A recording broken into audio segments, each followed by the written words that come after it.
BJP के प्रदेश अध्यक्ष ने मुख्यमंत्री पुष्कर सिंह धामी से मुलाकात की। प्रदेश अध्यक्ष महेंद्र भट्ट ने सीएम धामी से मुलाकात की। यूएई दौरे से दिल्ली पहुंचने पर सीएम धामी से मिले महेंद्र भट्ट।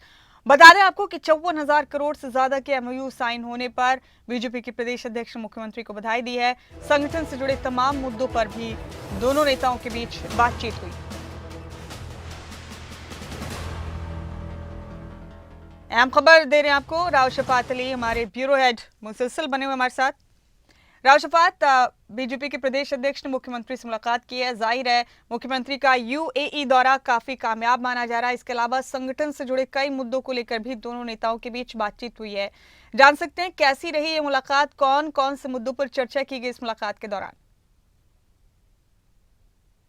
देखिए, महेंद्र भट्ट भाजपा के प्रदेश अध्यक्ष हैं और क्योंकि वो भी चिंतित रहते हैं राज्य के लिए और राज्य सरकार के साथ अक्सर उनकी बात भी होती है। मुख्यमंत्री पुष्कर सिंह धामी से उन्होंने मुलाकात की थी और इस मुलाकात में देखिए शिष्टाचार भेंट तो थी, लेकिन साथ ही एक बधाई भी दी गई थी मुख्यमंत्री को, क्योंकि वो दुबई से जब लौटे हैं तो एक बड़ी कामयाबी के साथ लौटे हैं। इस तरह की इन्वेस्टर समिट हालांकि पहले भी उत्तराखंड में हुई है, लेकिन इतने बड़े पैमाने पर इन्वेस्टरों ने अपना रुझान पहले कभी नहीं दिखाया है उत्तराखंड में।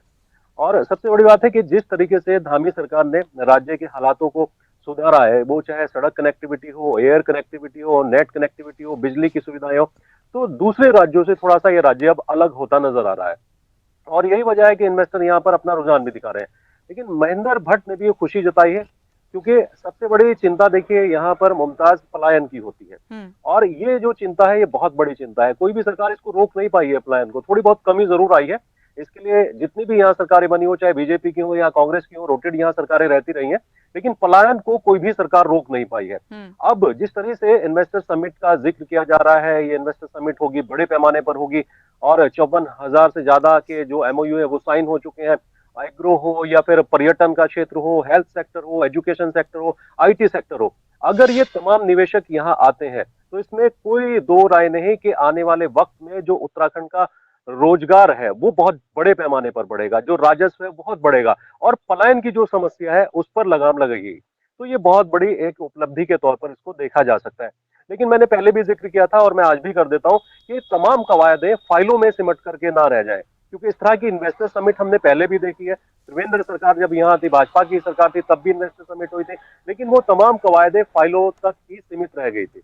हालांकि अभी ऐसा तो नहीं लगता, क्योंकि जिस शिद्दत से और जिस गंभीरता से मुख्यमंत्री पुष्कर सिंह धामी इस इन्वेस्टर समिट को कामयाब बनाने में जुटे हैं, तो उससे लगता है कि आने वाले वक्त में इन्वेस्टर समिट बेहद तरीके से कामयाब तो होगी। साथ ही जो लक्ष्य राज्य सरकार ने रखा है 2.5 लाख करोड़ रुपए के निवेश का, उसके आसपास भी राज्य सरकार पहुंच सकती है। इसके लिए राज्य सरकार ने देखिए निवेशकों के लिए बहुत सुविधाएं रखी हैं। यहाँ पर 23 जो नीति है, औद्योगिक नीति, उनमें बदलाव किया है। वो नीति है, सरल नीति बनाई गई है। सिंगल विंडो सिस्टम पहले से था, लेकिन उसको और सुधारा गया है। किसी तरह की कोई परेशानी ना हो, डेडिकेटेड मैनेजर अलग तरीके से, यानी कोई भी निवेशक यहाँ आकर के निराश नहीं हो सकता है। जी। जिस तरह की कवायद है सूबे की सरकार की, राव शफात, और जितनी कोशिशें की जा रही हैं इन्वेस्टर्स को उत्तराखंड में इन्वेस्ट करने के लिए लायबल करने को, लगता है कि जो लक्ष्य रखा गया है सरकार की तरफ से उसे पूरा करने में कामयाबी मिल भी जाएगी। और अलग अलग देशों में जहां विजिट कर रहे हैं मुख्यमंत्री इन दिनों अपने डेलीगेशन के साथ, वहां की जो तकनीक है या वहां की जो चीजें उन देशों को, उन कंट्रीज को मुख्तलिफ बनाती हैं, उनको अपने प्रदेश में इंट्रोड्यूस करने के लिए इस कोशिश पर लगता है कि ये जो कोशिश है ये बड़े पैमाने पर कामयाब हो भी सकती है, क्योंकि कहते हैं कि जब आप तजुर्बों की तरफ कदम बढ़ाते हैं तो आपकी शुरुआत बता देती है कि आप किस हद तक कामयाब हो सकते हैं।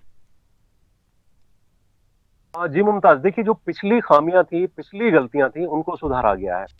ये स्टडी किया गया कि जब पिछली इन्वेस्टर समिट हुई थी तो उसमें क्या खामी थी। इन्वेस्टर यहाँ आना तो चाहते थे, एमओयू साइन भी हुए थे, लेकिन वो निवेशक उत्तराखंड में नहीं पहुंच पाए थे, बहुत कम आए थे।